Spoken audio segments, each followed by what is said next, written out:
I mean, this morning, I saw you getting off the coach. Yeah, I remember thinking, tell me, was something wrong? Wrong? Yes, I thought you looked a bit upset. Oh, yes, I was upset. Anything I can do to help? Oh, no. No, thank you very much. I thought perhaps you expected someone and he hadn't turned up. I didn't expect anyone. I'm by myself. That's how I wanted it today. So a murky and very leisurely crime drama here from 1950, starring Derek Farr, Joan Hopkins, pre-Doctor Who William Hartnell, and the great Peter Lorre.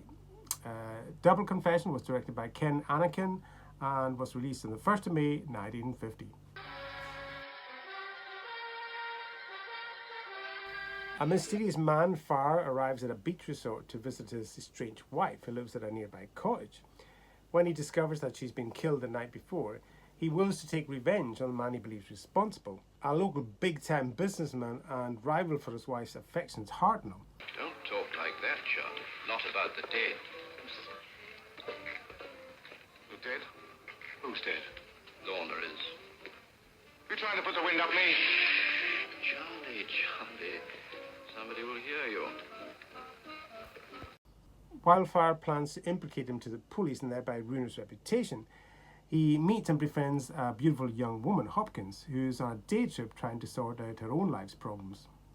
So Double Confession is a pretty low-key film, kind of that meanders really from love story element to the crime story element. In fact, the crime story kind of gets forgotten about for large parts of the movie, and understandably, because it's not that interesting. There's not a lot of plot to this film really, so that's probably why it focuses so much on Joan Hopkins and Derek Farr's kind of romance, and they're great. I do love Joan Hopkins. I think she's a terrific actress, beautiful actress, and always really gives a kind of a touching kind of nice performance. And Derek Farr, although he's admittedly quite an expressionless actor for the most part, I do still enjoy him in films. Now the rest of the cast were pretty low key themselves. I mean, William Hartnell plays it very, very sedately, very kind of low key.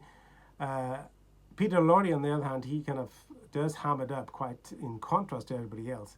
In fact, so much so I read that Anakin, the director, was kind of sorry that he'd given so much leeway, so much leash, because he thinks he kind of ruined the feel of the movie by his performance in contrast to everybody else. And it caused friction between William Hartnell and himself, because he was kind of miffed that Peter Lorre was kind of stealing his scenes.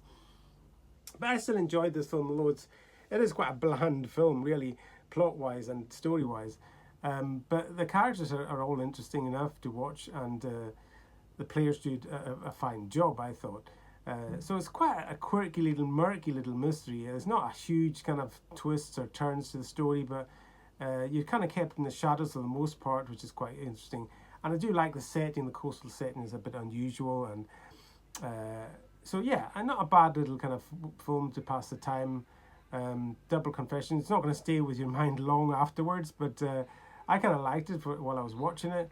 A quite understated kind of little mystery drama with a really good performance by Joan Hopkins and Derek Farr, who I always find kind of an interesting actor to watch. So that's Double Confession, 1950. Not a bad little movie.